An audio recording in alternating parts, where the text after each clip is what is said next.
Did you eat dirt as a kid? Well, maybe you should have. Or you should have at least played in it. Washing your hands may be the best way to keep from getting sick, but in some ways, dirt does a body good. We've all been taught that dirt is bad for us. In my grandmother's house, cleanliness was next to godliness, and everything was scrubbed clean and disinfected.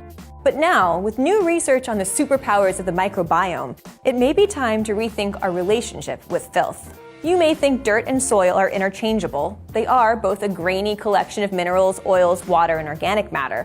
But soil stays in your backyard, while dirt is what follows you back into your house. Both have microbes. Germ theory tells us that these microbes can infect our bodies and make us sick. But we're starting to understand that in our haste to eliminate and defend against disease, we may have unintentionally protected ourselves against the collaborative relationships we need most. Yes, overexposure to some microorganisms will make us sick. But of the thousands of species and up to 6 pounds, yes, pounds of bacteria that are living in and on our bodies right now, some are critical for our health and happiness. The bacteria that live in our bodies, sometimes called our microbiome, help us digest food, respond to pathogens, and may even influence our moods. Getting dirty once in a while can help repopulate friendly bacteria that have been killed off or washed away by our hygiene practices.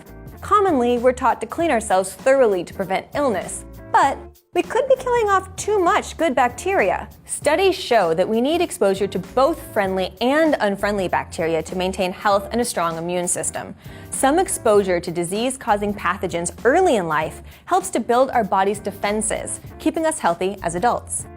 When our body fights a disease, it's activating immune cells in response to a remembered disease agent. The hygiene hypothesis suggests that the right amount of exposure to germs and dirt builds our body's library of known diseases and teaches our immune system to remember which microbes, proteins, and viruses are dangerous. Without this training, our immune system may become hyperactive, looking for diseases to fight, and it might find innocuous aspects of our biology instead. When the body attacks itself, it can cause autoimmune disorders such as asthma and inflammatory bowel disorder. An example of this was seen in a study of germ-free mice that had been raised in a sterile environment.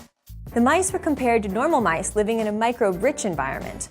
The germ-free mice were found to have several immune disorders such as inflammation of the lung and colon, which resemble human asthma and colitis.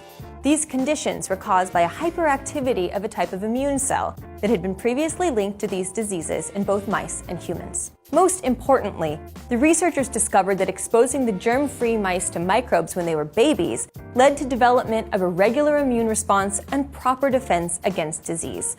So, playing in the dirt as a kid is good for you. And adults, it's not too late. Put that hand sanitizer down, go hiking, pet that dog, explore different environments, and all of that good bacteria get messy. Hey y'all, need more science in your day? Come find us on Facebook, Twitter, and Instagram @Seeker, and you can find me at PollyCrystalHD. Thanks for watching.